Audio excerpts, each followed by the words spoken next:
Good morning. Welcome back. It is Friday. It is June. It is hot. It is Friday Coffee Talks episode 71. Welcome back. Thanks for joining me. It is hot. It's a heat wave. I don't know. You guys know me. I'm a hoodie guy, as evidenced by 70 plus straight weeks of me wearing a hoodie. I pretty much always have a hoodie on. I'm always wearing one. But even I have had to transition to the lightweight pullover today because it's just too dang hot. It's like 187 million degrees outside in Atlanta here. I'm sure it is all around the country. I basically can't step outside without bursting into flames. So what I've also done is switched and made my first iced coffee, I think, that I've ever made. It's still very good. I may do this more often. It's actually pretty good. We bought a while back one of the, I don't know if you can see it in here, but one of the pellet ice machines like Sonic and Chick-fil-A have. Game changer. Worth every penny. Invest yourself in the good ice machine. It's so good. So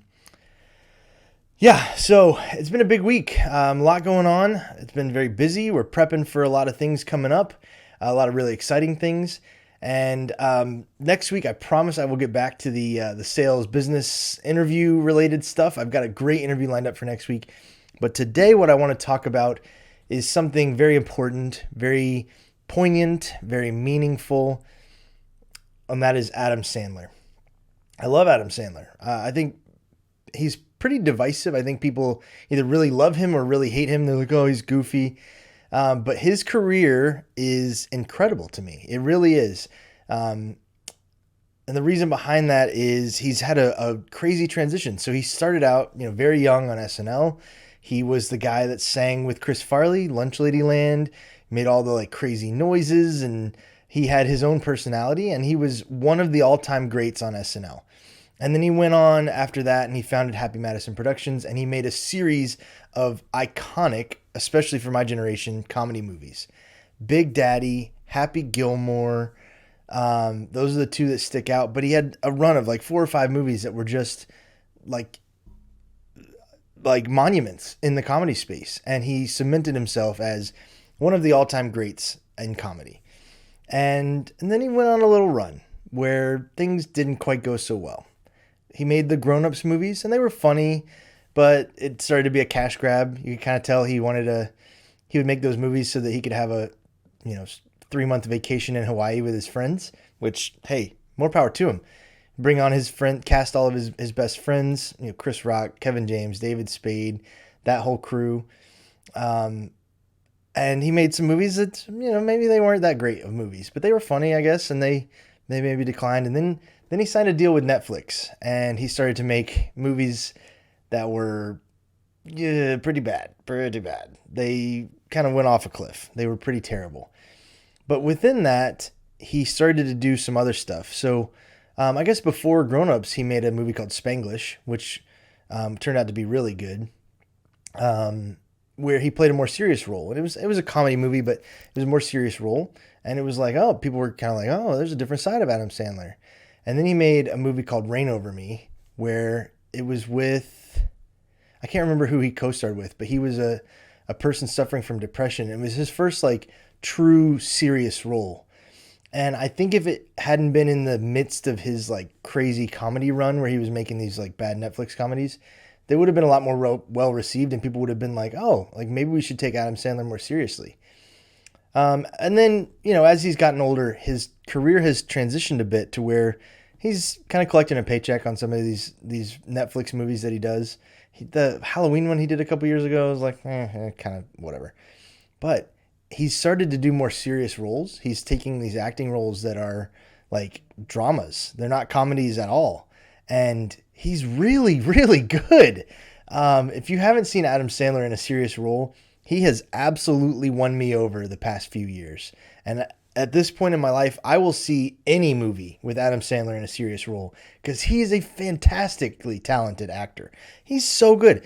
We saw Uncut Gems, and my wife hated it just because it's of the style of the movie. It wasn't anything about the movie. But if you haven't seen Uncut Gems, it's a lot, but it's fantastically well made.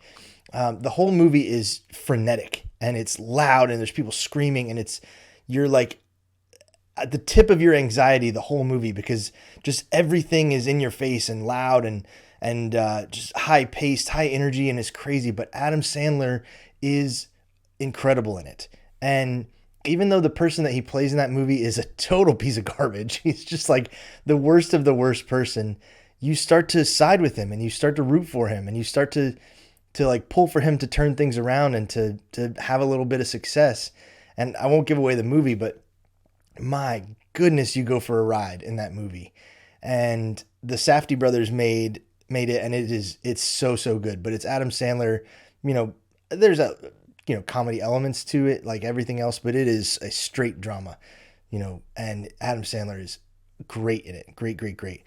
But the reason why I'm talking about Adam Sandler this week in particular is that earlier this week we watched a new movie that he released on Netflix just a couple weeks ago called Hustle. And it may be better than Uncut Gems.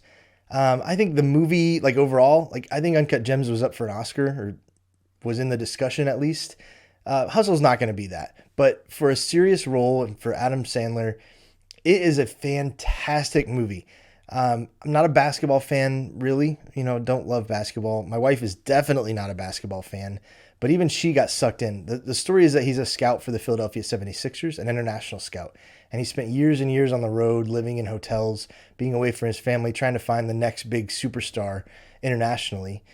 And he ends up running across this kid during a pickup game in Spain, and realizes that this kid is super talented and kind of hitches his wagon to helping him get to the NBA. And it's the story of him, training him and getting him ready for the combine and working on his mental game and like all this kind of stuff. But Adam Sandler does such a great job. And if you haven't seen it, go tonight, like pop some popcorn, watch Hustle on Netflix. It is super good. And even if you're not a basketball fan, you will be sucked in and you'll be entertained. They have a ton of NBA stars in it. Anthony Edwards from the Timberwolves is the like antagonist, and you'll even get to see Ben Foster in one of the worst bald caps I've ever seen. So, excellent movie. Go check it out and give Adam Sandler a chance. If he's in a serious role, I would bet very strongly that it's going to turn out pretty dang good, because the guy is a great actor. So we've enjoy your iced coffee. I'm gonna enjoy mine. We've got a couple more weeks until the AMA, so I've got a couple questions. Still could use a few more, so if you've got anything you want to ask me, send them in. Again, I promise I'll have an interview next week. I'm very excited about getting to talk to one of my really good friends next week, so looking forward to that. We will also be at HPE Discover in 2 weeks, so if you are going out or your customers are going out, please let us know. The Store Magic team would love to spend some time with you out in Vegas. Catch me at the craps table. I'll be there. I'll see you guys next week.